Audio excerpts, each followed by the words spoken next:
And we're back for another edition of Blood Feud Radio here on the Huge Pop Entertainment Network here on YouTube, Facebook, and Twitch, wherever you get your podcasting needs. Be a friend, tell a friend. Hey, we got a lot of programming on this networks, and we're just part of the fun. So check us out wherever you get your podcasting needs and whatnot. I like to say we're one of the best shows in all of the internet. Probably the best kept secret. Yeah, I tend to agree with that. What I might be a little partial. Yeah, I'm a bit biased, but yeah. So, how was your week, Rhys? We saw a lot of good wrestling over the last week. Oh, it's been pretty decent. I mean, like we'll get into like more of my like in-depth thoughts in a little bit after the draft, but I've had a pretty good week of wrestling. I've had a surprising couple of moments over the weekend where I thought some things would be good. It turned out to be a little bit drier, but then I had a really great surprise with AAA on the weekend, so it kind of made up for the whole thing. Oh my goodness! Now, I'm going to say this right now. We're not going to talk about AAA today.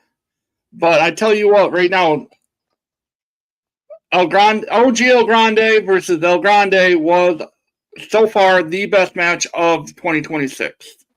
Right. No one can tell me any different. That match was chef's kiss, perfect 10s. That's it. I'm glad you talked about that. I thought it was fantastic. The crowd, everything, just was brilliant for that match. And seriously, I thought it was better than Roman Punk at Mania. Fair enough. I mean, it's a fair argument. It's one of those matches that's been built up for a year, and I don't think anyone expected it to gain the traction that it did. No. And then it turned out to be amazing. So let's dive right into the Clash. A lot of people, not me specifically, a lot of people thought it was meh, thought it was boring, didn't like it at all. I enjoyed it. I watched it for what it was worth. I watched it for what it was supposed to be, and that was a show that, quite honestly, the best part of the show, again, you European fans are insane. Oh, we are, man. We steal the show. Oh, I love it. And it's insane in a good way. I love it. Like, it makes it feel better. Like, it just, like, it gets me excited to watch again. With a benchmark. With a benchmark for fans, wrestling fans in the world, I would say. Yeah, absolutely. Like, you guys rank right in there with, like, for over here, I think New York, Chicago, Los Angeles, and then you guys are the top four. Like, anywhere in Europe. Yeah. I'd put Philly up there as well for you guys. Shout out to Philly. They're very vocal. 100%. Like with the European crowds, like up to now, I would say, I mean, just take your pick from the UK. But in terms of like out of Europe, I would say France, Belgium, and Italy have been fantastic. Yeah, and of course, you guys over in England are just insane too. But with how you react and just you're loud, you're brash, and it's fucking amazing. Like it's the energy. We just bring our football chants. We just take our football chants and then bring them over to wrestling, and it works. Fits. No, it does. Yeah. So the pre-show, I'm gonna run this right into the ground. The first hour of that show, they showed for free on ESPN. Then and then here in the States you got to pay $30 to $29 a month or $25 a month if you don't already have the subscription. So for the first two matches of the night were on the pre-show, and I'm going to call it the pre-show. It's whatever. Cody Rhodes defeating Gunther. That surprisingly was better than I anticipated. See, I didn't like this match. I didn't think any of these guys left second or third gear. I think they had more in the tank, and I think this match was simply here for a rematch in Saudi Arabia, which I don't usually appreciate. Unless it serves the higher purpose of the story.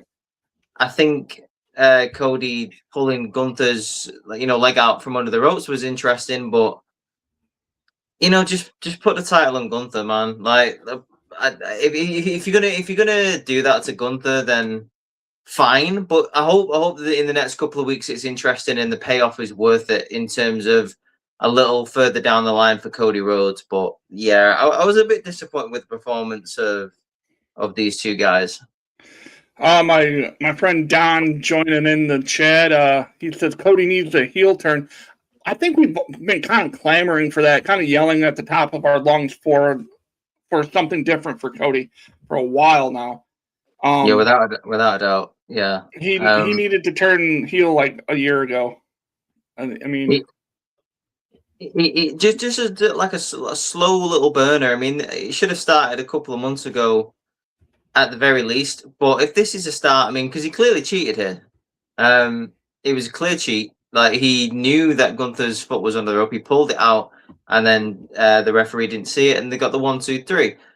If this is the beginning of a Cody Rhodes heel turn or him just slightly going over to the dark side, I'm fine with that. But please don't make this another cookie butter, like, oh, Cody Rhodes, like, enough, let's just like beat Gunther and move on, and then we restart the whole same promo over and over and over again for Cody. Yeah.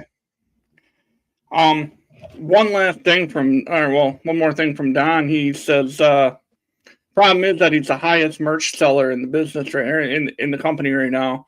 I want to say he might not be now. I think Danhausen might have caught him. I'm not 100% sure, but I think Danhausen might have taken over the number one spot. I mean, it's fine. Like, if he's the number one merch seller. I remember another very famous person who was a number one merch seller back in the 90s, and his name was Hulk Hogan in the NWO, and they were full of bad guys. So it's fine to be a bad guy. A bad guy can sell merch. The Bloodline were one of the highest selling merches of like the past 4 or 5 years. Yeah. So it can be done if it's done properly, and if the character's right. And I think Cody could pull off a good heel. We've seen it on the indie scene. I don't think the merch sales would go down. We'll get to another thing with the whole rematch thing, that they're doing it just so they can have another match at Night of Champions in Saudi here in a little bit. But next up we have Rhea Ripley defeating Jade Cargill. I immediately after that match, I turned to my son and I said, "Hey, listen, this is going to set up Charlotte Flair versus Rhea Ripley at Night of Champions." Really? Because I mean that's I mean, I wouldn't hate it. I wouldn't mind seeing that. I thought it was setting up Charlotte versus Jade, to be honest. The only reason I'm saying that is because of Charlotte is going to go to Rhea and say, "Hey, listen, I helped you win that one. That's your favor. Now, my favor that I'm going to ask of you is a shot at your championship." Yeah. No, I can see it. I can definitely see it. I just don't see a world in where Jade doesn't have beef with Charlotte and she doesn't either cost her that match or comes out immediately on SmackDown and says, "Yo, bitch, like, me and you at, Night of Champions or wherever." Roth here in the chat. Thanks for stopping by. Go on, He says Charlotte Jader, Charlotte Rhea, and then he says G said the same thing as far as for our ideas of what's going to happen at Night of Champions.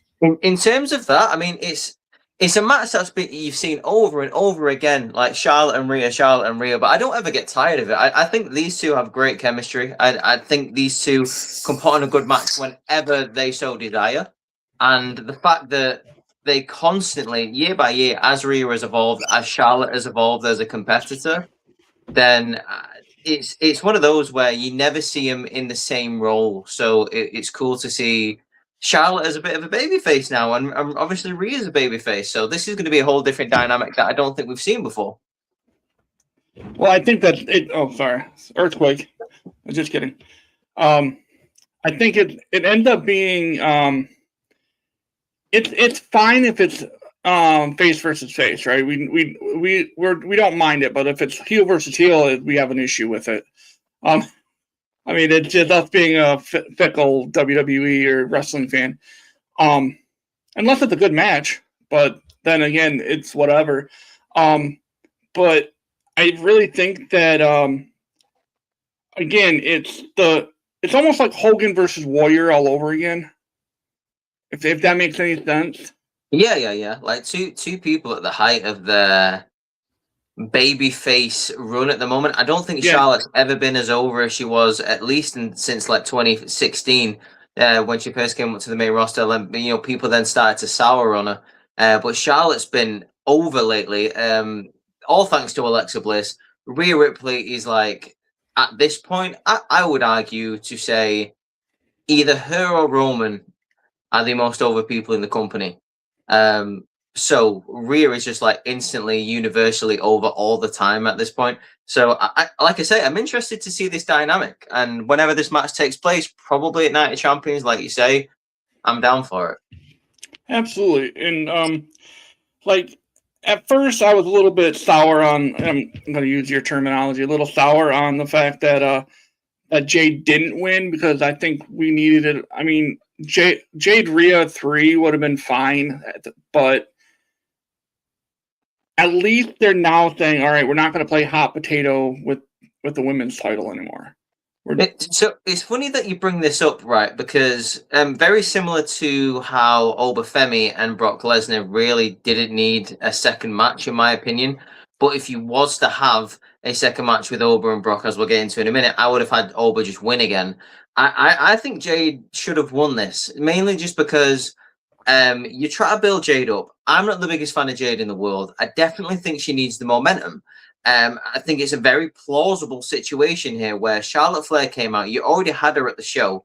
I thought there was going to be a situation where Charlotte accidentally costs Rhea the championship, sort of feeding into that rivalry, the friendly rivalry, moreover, that they've been having lately. And obviously that boils over. Alexa Bliss is involved. Que sera, sera, whatever will be. Let's just fight it out and, see what happens. Jade is your champion. There's more people on the SmackDown side of things where Jade can go and, fight them. Even Bliss could go fight her. Like while you guys are dealing with this, I'll go take care of the Women's Championship, bring it back to the home camp, But if they want to go in the direction of Jade losing again, I don't know what this does for her. I thought a championship was very lackluster. She barely defended the championship. She wasn't on TV enough to justify her having the title for that long. And now that she's lost twice to Rhea Ripley definitively, where she's been hit by the Riptide and relatively won quite clean, did Rhea.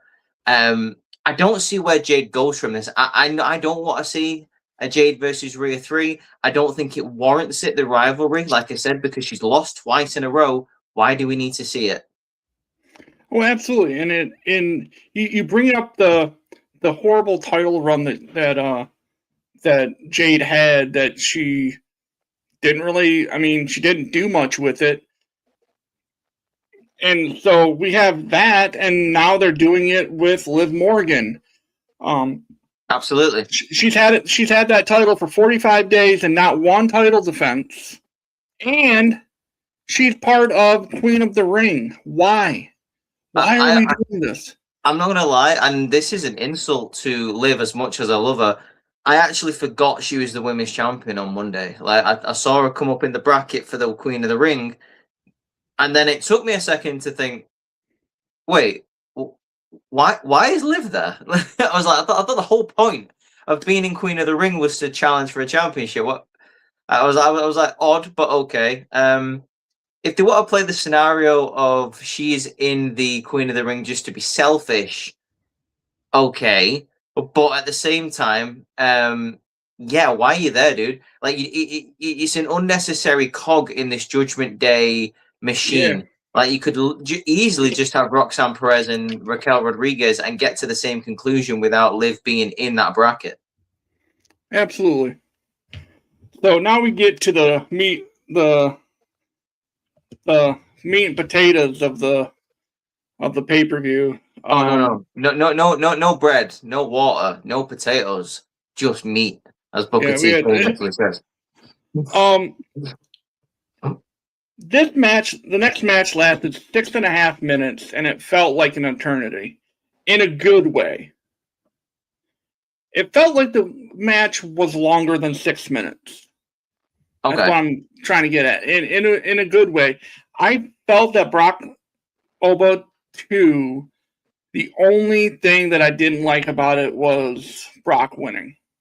Yeah, I agree. Like, perfect match, wrong ending. That's, if you want me to expand on that, I will. But that is my all-around thoughts. Perfect match, wrong ending. Obafemi took a beating, 7 F5s, got put through the table. He came back in looking like a beast, like rising like Tyson Fury when Deontay Wilder knocked him out that one time a couple of years ago, getting back in the ring. And then he just loses. And I thought that was the wrong decision. The similar... I come to a similar conclusion as to, do you remember a good couple of years ago now when it was Brock Lesnar versus Braun Strowman, and Braun took a beating in that match, like suplexes back to his feet, suplexes back to his feet, F5, lost. I was like, wait, what? It felt weird. It felt off. Yeah. With Obafemi, I wouldn't say his aura has been hurt necessarily. I just don't think it was totally justified to him losing this match. If you're going to have Brock versus Oba 2, there is no reason why Oba shouldn't win that match. Brock's probably going to be retiring in a couple of months. There is no reason why he needs a victory on his retirement tour. In fact, it probably feeds better into his retirement tour if he loses every match. So then he gets desperate. Ross says he had to win to make it a third and final match. Will be his retiring match finally, and any worry was squashed on Raw with Oba knocking down everyone in his walk-in. I don't think we need it. I don't think we need Brock versus Oba 3. To be quite honest with you, if this Cody stupid Gunther feud is out of the way after Night of Champions, I think Gunther should go after Brock. I think Gunther should be the one to retire Brock. It's the match that we've all wanted to see. I think Oba proved his point at WrestleMania. He should have won at Clash in Italy, to just put an exclamation point on that. I'm not clamoring for a third Oba versus Brock match, just like I'm not clamoring for Jade Rhea 3. I think what and this is just going off of 30-some years of watching wrestling, and again, I'm going to sound like a certain unnamed person. I think for the WWE, their brainchild is saying, well, what does the Saudis want? Because we're heading to Saudi Arabia for Night of Champions. We're giving them what they want. Yep. And unfortunately for us as Obafemi fans, we're gonna see Brock Oba 3 at Night of Champions. I have that really, really gut feeling of Brock Oba 3 Oba going over. These Saudi shows are so strange to me, and I'll come back to your point in a second. But this is just to like piggyback on top of something that you said. Saudi Arabia shows like are so strange. Sometimes they feel like canon, where actual title changes happen and it feels important. And then every so often you'll get like a house show feel in Saudi where nothing happens and you're just getting like rematches or just big events. And this feels like that heading into the Saudi Arabia thing. With Brock and Oba, it probably will be, and you're absolutely right. I just think with Oba, you don't have to give him the Cody Rhodes treatment. Like, we get it, he's a beast. Like, he was undefeated for so long in NXT. He literally destroyed Brock. He should have destroyed him at Clash in Italy.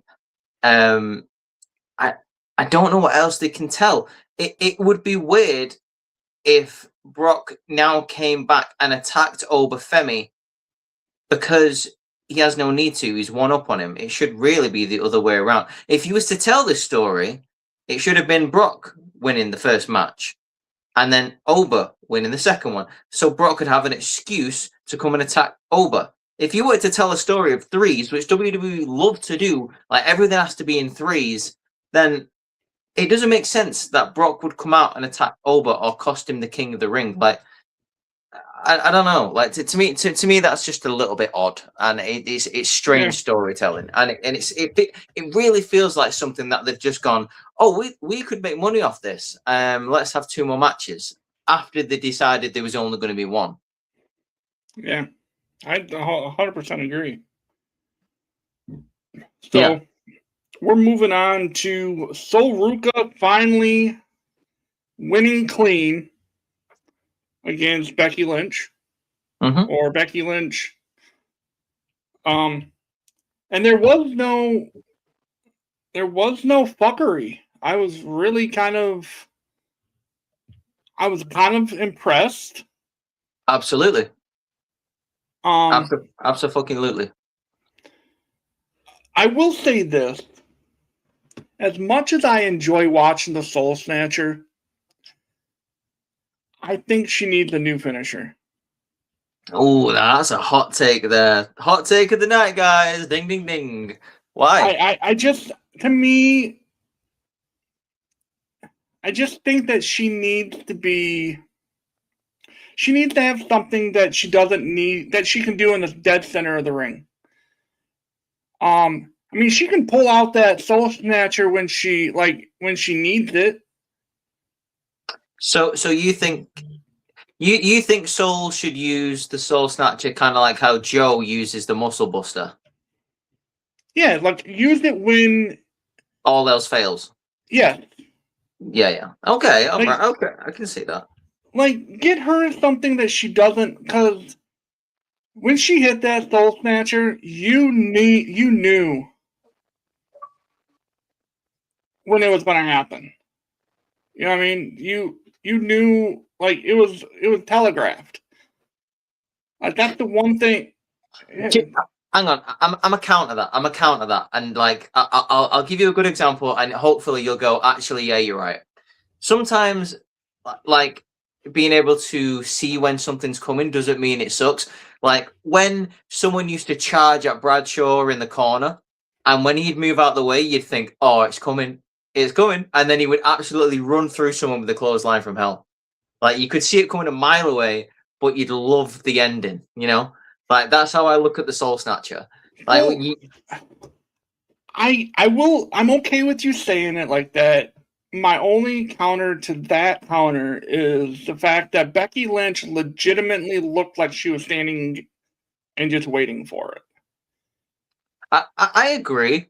Like, that's my only issue with it, really. It's kind of like when Matt Hardy or like Cena came off the top rope with the leg drop. Like, you know, when people get up really slowly and like it's kind of like that. Yeah, I get it. It's a very popular move, and it's one of those maneuvers where if it's hit right, it looks fantastic, but it can go wrong very easily, and it's not always Soul's fault. I go back to the contract signing when she first signed to Monday Night Raw, and Becky Lynch came out. Now, in my opinion, that was Adam Pearce's fault. He didn't get out of the way in time, and it made the move look very clunky, and it looked stupid. Not Soul's fault, but it did affect it. That ruined her debut for me. I'm sorry, I can't think of her signing that contract without thinking, "Oh God, that Soul statue looks so goddamn clunky." But this was everything it needed to be. This match. All I can say is, I don't need to see a rematch. I'm not interested in seeing a rematch. I don't want to see another match. Maybe a couple of years down the line, or maybe a year, even a year down the line. I don't need to see it right now. I tell you what, I would want to see. Give me like a Lyra Valkyria versus Sol Ruka. Yes, that would be amazing. Yes. Give me a Maxine Dupree with the Vision versus Sol Ruka. That's an interesting point that I would love to see. I wouldn't mind seeing that. Give me an Natalia versus Sol Ruka. You know, like I would love to see Blake Monroe. I'd love to see. Do you know what? If she wasn't going to SmackDown, I would love to see that as well. But I'm pretty sure she's going to SmackDown, so hopefully we see that a little further. Yeah, she's over there. Yeah.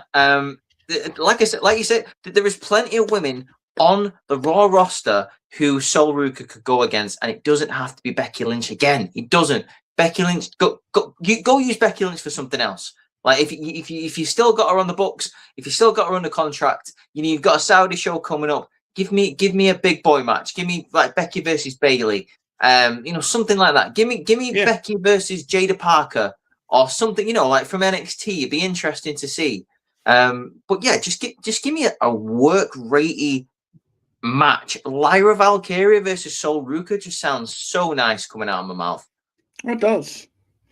And then we get to the main event, 28 or just about 28 minutes. And again, this right here, I came in really wanting Jacob Fatu to win. I really wanted to see it. But old school Roman Reigns showed up. Oh, and I tell you what, he made me a fan again. He made me love Roman Reigns again. He hit all of his marks. He is phenomenal. And I'm gonna be one of those guys, and I'm kind of contradict everything I said about he's so boring and he's so horrible. No, Roman Reigns, his storytelling from start to finish was insane. Just talking to Jacob the whole time. Just one of my favorite things is during the match, he goes when they were chanting, doing the Roman chant, the crowd doing the Roman chant. He looks at Jacob that was on the ground and goes, "The world loves me. Why can't you?" Yes. See, now that is improvisation as well. I fucking loved it. It was so good. I tell you something about Roman Reigns, and I mean, I shouldn't have to say this, but it's about time people put some goddamn respect on his name. He might not be the fastest wrestler. He might not be the most work-ratey wrestler. Like he might not be the greatest on the microphone of all time, but as an all-rounder in this generation, he is maybe the best, and it shows it. And I'll tell you why it shows it. Like, not just because of the improvisation of what he does. It's because when he is in the ring, you are not looking at your phone. You're not looking at your laptop. You're watching the match. You're watching the match. Yes, absolutely. He's slow, methodical, fine. But you can't say a Roman Reigns match is boring, because it's not. Like, you've got the high spots of going through barricades, going through tables. He hits his big five moves like the spear, the Superman punch, the drive-by kick on the you're here for all that. But it's like you say, it's the psychological warfare that takes place in the ring. He talks to his opponent. He lives the character of the tribal chief while he's in there. He's psychologically breaking his opponent down. It's great to watch. It's good TV. There's two other spots. One other spot during the match, and then one after the match was over. When the spot in the match that outside of the world loves me, why can't you? And then he proceeds to break Jacob's hand with the Yes. toolbox. And I never thought of that. I never thought of that either. And that's great when wrestling can surprise you. Sorry, carry on. Oh no, you're fine. He and then he looks right at he goes and he told the crowd, I broke your hand. I broke his hand. Now you can't use it. Or try using it now, motherfucker. Yeah. It's like I was like, okay. Dude, when he hit his hand with the toolbox, at first I thought, wait, did he miss? Like, was he heading for something else? And I was like, why did he smash his hand? And I was like, oh, the Tongan death grip. I was like, oh my god, that is so clever. It was so clever. I was like, of course. And then at the end of the match, when they're walking out, him and Jay and Jimmy are walking back, and Jay points out Solo and Talatonga and Tamatonga in the crowd, and Roman just kind of looks at him, makes eye contact with Solo, and says, "Hey, come on." And to Jay and Jimmy, and he goes, "I got something for that motherfucker too." Yeah. I was like, all right, Roman. All right, brother. Let's go. He's bringing the family back together. Let's go.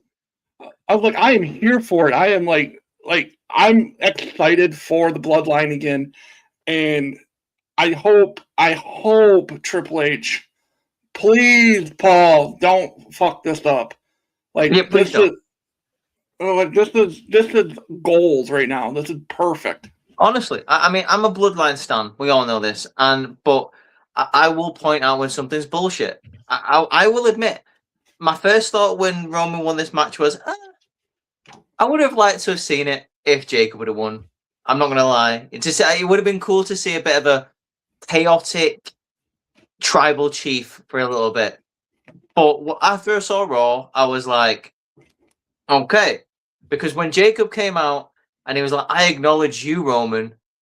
And then he walks up to Jay and he goes, I don't have to take shit from you, though. I'm like, okay. Now, this is a different dynamic. I like this. Yes. Especially now that Roman turned around to Jay and said, you know what you need to go do now, though, don't you?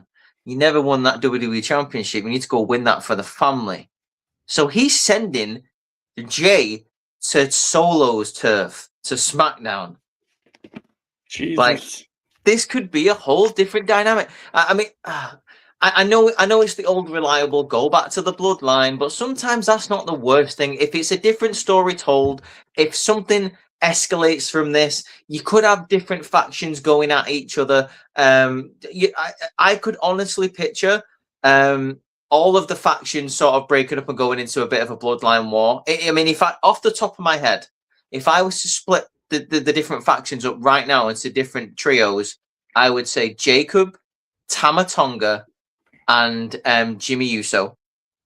All of the outcasts of the different factions of the Tamatonga feels like he doesn't belong with Solo anymore. Jacob is the outcast of the family, and Jimmy has always been the second brother in the bloodline, correct? Yeah. Then you could have Solo and Roman and Tala as the enforcer, like he's two enforcers.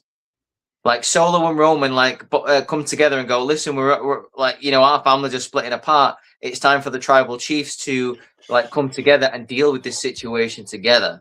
And then obviously you got Jay, who's conflicted, as he has always been conflicted. Yeah. Maybe he reaches for another family member like Zilla, like Lance, maybe even Sammy. Jay could always be the lightning rod that he's always been in the bloodline. He's always the open-ended person of this story. I'm down for it. We could make this so interesting. I hope it's not Sammy. I mean, I wouldn't hate it. I didn't mind Bloodline Sammy. I really didn't. Bloodline Sammy's the only Sammy outside of El Generico that was anything good. Sammy's never been the same since he left the Bloodline. Ever. Nope. He's never been the same. He won the titles. He won the tag team titles in the main event of WrestleMania. Downhill from there. The tag team title run was boring. He had that match with Gunther, or that series with Gunther. And And that shouldn't even have been him. That should have been Chad Gable. Yeah. Chad Gable should have beat Gunther. It shouldn't have been Sammy. I don't care what anyone says. Chad Gable should have beat Gunther. That's what everyone wanted. Everyone has seemed to have forgotten that's what everyone wanted, and somehow we ended up with Sammy being him at WrestleMania. I didn't understand it then, and I don't understand it now. But we're here now. It is what it is. Everyone is okay. So we have about 15 minutes left. It's time for the draft. It's time. It's time. It's time. It's draft time. Yeah. So we had done. I did a wheel earlier to decide who goes first, and I won. Now, here's how it's going to be. You son of I'm going to pick 1. Rhys is going to pick 2 and 3. I'm going to pick my next 2 picks will be 4 and 5, and then we'll go in. No. Yours will be 3 and 4. I'm 1. You're 2. Yeah. Oh, well, 2 and 3. Yeah. And then you pick 3 and 4. 3 and 4. And then I pick 4 and 5, and you have 5. Yes. Yeah. I was going to say, you're missing out a pick for yourself there, good brother. Yeah. So my number 1 pick, remember, this is for masked luchador wrestlers. We're not using Kane. We're not using Mankind. We're not using Vader. We're not using The Undertaker because he was for 6 months behind a mask. No, we're not doing that. Can we pick Edge and Christian as the conquistadors? No. We're not picking Mr. America. We're not picking the Blue Blazer. We're not picking anything like that. God damn it. So, I mean, obviously, my number 1 pick, and it should be the number 1 pick across anyone's board, is Rey Mysterio. God damn it. Go on. Why, pray tell, is he your number 1 pick, man? Oh, I don't know. He's just the greatest luchador ever. Oh, ever. God. Who would have thought? You know what? I'm a hit you right back. And my first pick is arguably the greatest. Do you even call him a luchador? He practiced in Japanese wrestling, in Spanish wrestling, luchador / strong style wrestler, the one, the only, possibly the coolest mask of all time. Jushin Thunder Liger is my first pick. That was my number 2, you son of a bitch. Oh, Jushin Thunder Liger, one of the greatest wrestlers to do it under a mask. Not even under a mask, just anywhere in the world. He's fantastic. Absolutely. My second pick. Now, I'm going to take this guy off the board. And I just need you to ignore a specific part of his career where he wasn't that good. But for the rest of his career, he was dope.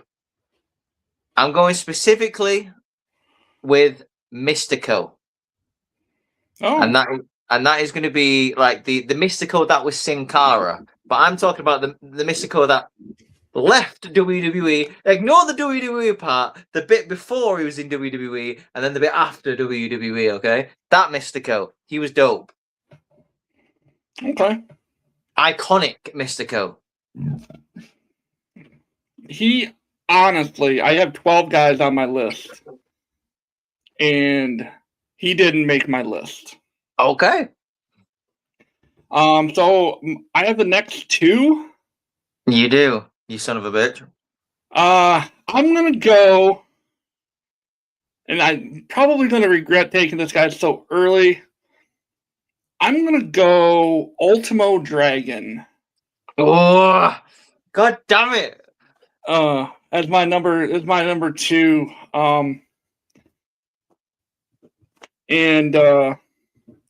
I mean, Ultimo Dragon just had so many good matches in WCW. He was just like Jushin Thunder Liger. Just his pedigree was just insane. Like, he was just incredible from bell to bell, and he wasn't given enough credit for building and maintaining that WCW cruiserweight division. Like he helped maintain that, and he put on just bangers after banger after banger in WCW. Once held 10 titles at the same time as well, so you can't deny that. That was another one. That was another reason why he's the one that did it legitimately. He wasn't like that fake Mercedes Moné. Yeah. This is my third one. I'm going to, and this might be the one that I'm reaching for this early, but I'm going to go Juventud Guerrero. Oh, you going for the juice? Yeah, I loved Juventud. He was so much fun to watch. And he was just one of those guys that, again, carried the WCW Cruiserweight division night in and night out. This is, to put it this, you look at it like this. In WCW, they're mid-card. This might be why WCW beat them for 82 weeks. They're mid-card, insane matches. Just dude. Every night it was just banger, and then their main events were just meh. Even in the dying days of WCW, like their mid-card / cruiserweight division, like outshone like most of the rest of the card. Yeah, absolutely. So all right. you picked the juice. I'm glad you did, because I'm going with Mr. Psychosis. I love me some Psychosis. You want to talk about Rey Mysterio? Now you got to talk about one of his greatest rivals, especially in ECW. Rey versus Psychosis, chef's kiss. And that mask was so dope, dude. Honestly, it was so cool. Like, just the whole suit was fantastic. What else can I say about Psychosis? Another integral part of the Cruiserweight division in WCW. ECW wouldn't be the same in terms of these light heavyweights having like extreme matches together. Fantastic. I love Psychosis. Now, this is where it gets difficult, because a big part of me wants to take like an icon off the board. And that's exactly what I'm going to do. Screw it. I'm going to go with El Santo. Okay, that's a very good one. Yeah, dude. Possibly the most famous luchador ever. Mexican icon, Mexican folk like hero. 1950s and 60s just would not like he literally was a movie star. Along with his rival Blue Demon. Them two literally redefined what it meant to be like a luchador, to compete in lucha libre. And what else can you say about that? Well. So I picked 4 and 5, and then you have the last pick. I'm gonna go with my number 4 is Tiger Mask. Tiger? Okay, nice. I like it. Tiger Mask, again, an icon in Mexico, just an absolute icon. And he no matter where he went, obviously the Tiger Mask was it was him. You know what I mean? Yeah. He was actually when we were talking about this, we had said, hey, this is like we're gonna have our list, and our list currently I have 1, 3, 4, and 5 on my list. You just took my number 2 with Juventud. Or not Juventud, but Jushin. Like, he was my number 2. And then Juventud was 3, Ultimo Dragon was 4, and now Tiger Mask is my number 5. But so he bumped up to the number 4 spot. Okay. Now, I'm going to take. I'm really kind of really between two guys. One's my 6 and one's my 8.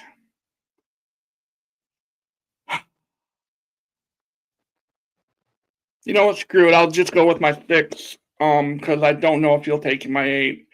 I'm gonna go Laparca at my number 5. Damn it! Oh my god! Laparca from your he obviously was going to be your last pick as well. I'm taking Laparca because he is one of those generational guys. He is the character. The character of Laparca has been going on for decades. Yes, it has. It's and I don't want to say played, but it's been portrayed by many people. It's still going today. That's what's crazy. Oh yeah. But I'm gonna go at my number 5 is Laparca. I can't believe you took that. Now I'm gonna have to think about it because Laparca was gonna be my last one.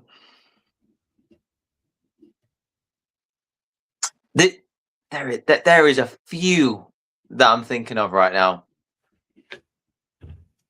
There is a good few that I'm thinking of right now. And this is difficult for me because I'm thinking of a lot of new school people. I'm thinking of a lot of old school people as well.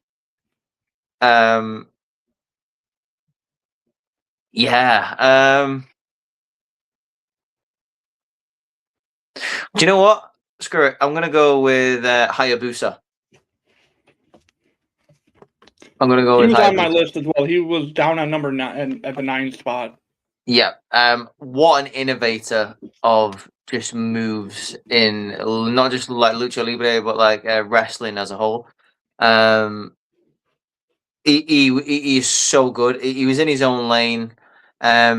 He helped carry a lot of companies that he went to in the 90s.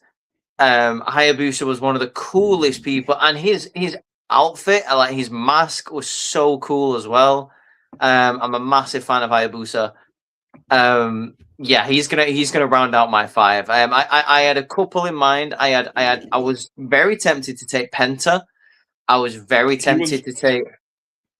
I was very tempted to take Dr. Wagner Jr. Another one on my list. Yeah, Psycho Clown as well. I love Psycho Clown. I was very tempted to take El Hijo del Fantasma or Santos Escobar when he was under a mask. He was fucking cool. There's a lot of people that have not even been mentioned right now, and it's one of them where like I want to pick my favorites, but at the same time pick some icons as well. That's why I went with El Santo. But yeah, Hayabusa has to be there at number 5 for me, dude. 100%. And Psychosis definitely earns his spot as my number 3, 4, whatever it was. Yeah. The guy that neither of us mentioned fell to number 8 for me. Mil Mascaras. You see, he is an icon. Mil Mascaras is so well known and like you just say iconic, but I don't know, like he never really did it for me. And the only thing like that really comes to mind about Mil Mascaras is like in 1997 Royal Rumble, where he just didn't want to put anyone over, so he eliminated himself from the Rumble. Yeah. That was so stupid. But yeah, he if this was a top 10, he would probably be on my 10. And I'd say Penta is in that category as well. Ray Phoenix, he can definitely go. Phoenix is great. Yeah. There's a like I alluded to earlier, the WCW cruiserweight division was just full of an amazing luchadors, and not all of them were masked. I would even put and this is a stretch. I would put Chad Gable as El Grande Americano as a notable for this generation, even though we all know who the hell was underneath the mask. He did very well. Dude, And honestly, if you're going to mention Chad, you got to mention Ludwig as well. oh yeah, absolutely. He's captured the hearts of the Mexican people with that gimmick that he's got. Now is I'm right there at Mr. Lizard. Mr. Iguana. Oh, Mr. Iguana. Oh no, fuck Mr. Iguana. I just don't. I just know. I'm not a fan of it. I don't. I understand why Bailey people loved them. like. Bailey loved them. Yeah, Bailey. Yeah, that's one of her only flaws. Yeah. I guess you would say he's the Danhausen of AAA. Is that what you're trying to say? Yeah, I suppose so. Yeah. I mean, I feel like I'm doing a disservice to the female luchadoras. None of the names come to mind right now, but I do know there's quite a lot of talented ones out there. So shout out to them. One was in the Mae Young Classic, and for the life of me, I can't remember a name. But I know we haven't named any of those. I kind of want to dig a little bit deeper into the female luchadoras, but like I say, I can't think of any right now. Back when, and I'm not just like reaching here. I'm not trying to reach, but Chris Jericho. Like we're both Jerichoholics, if you will. If you will, yes. When he was in Mexico and he was under a mask, he did phenomenal. He did phenomenal work. He did, yeah. He really did. You know the whole Lionheart you make, right? Yeah, Lionheart. The Lionheart, yeah. I mean, there's people in AEW right now who are doing fucking fantastic. I mean, I want to give a shout out to El Colon. He's unbelievable. Bandito, he's fantastic. I've been watching him for a good couple of years. Yeah, there's a couple of people in AEW right now, as in luchadors or whatever you would call them, like with the collaboration with CMLL. It was just doing great work. I mean, I was we were talking about it at work very briefly when we decided what we were going to do, and someone brought up Axiom, and I'm like, no. No, yeah, he doesn't Yeah. warrant it. But like, I mean, if we're talking about main roster people right now, Dragon Lee should be in the conversation. Yes. I think Dragon Lee is severely underutilized, and I think he showed that when he had that match with Penta, which, in my opinion, is in my top 10 matches of the year so far. Okay. It's very good. Penta versus Dragon Lee for the IC title on Raw a couple of weeks ago. Just chef's kiss. Fantastic. So, just want to give a shout out to the people who came in and watched this week. We had my buddy Don. He came in.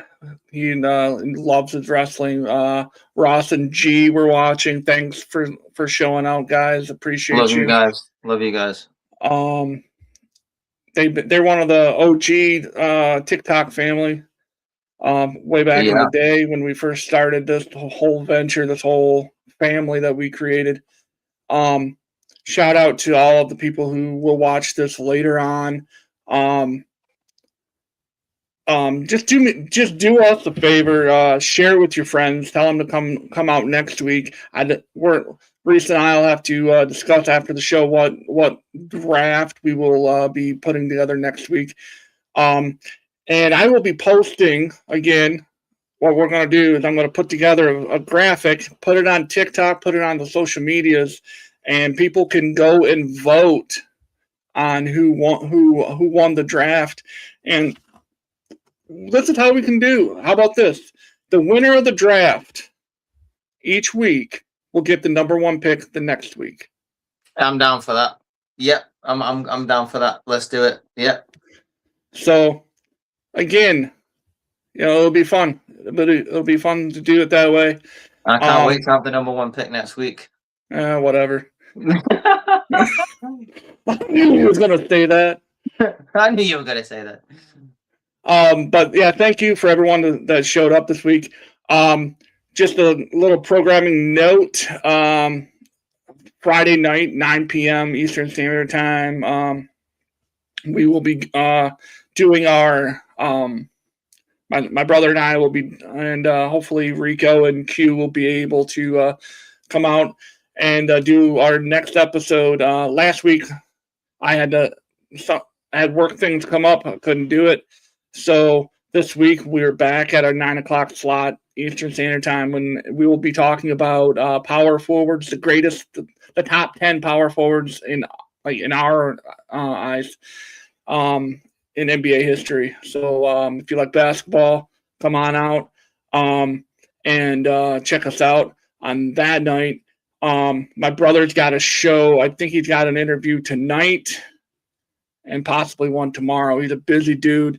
Come out and show him some love. Show every show on the Huge Pop Entertainment Network some love. Subscribe if you're not already subscribing. Like our videos, help us grow a little bit. So until next time, guys, there's no fire us anymore. It's just come on out and watch us, and we'll see you next time.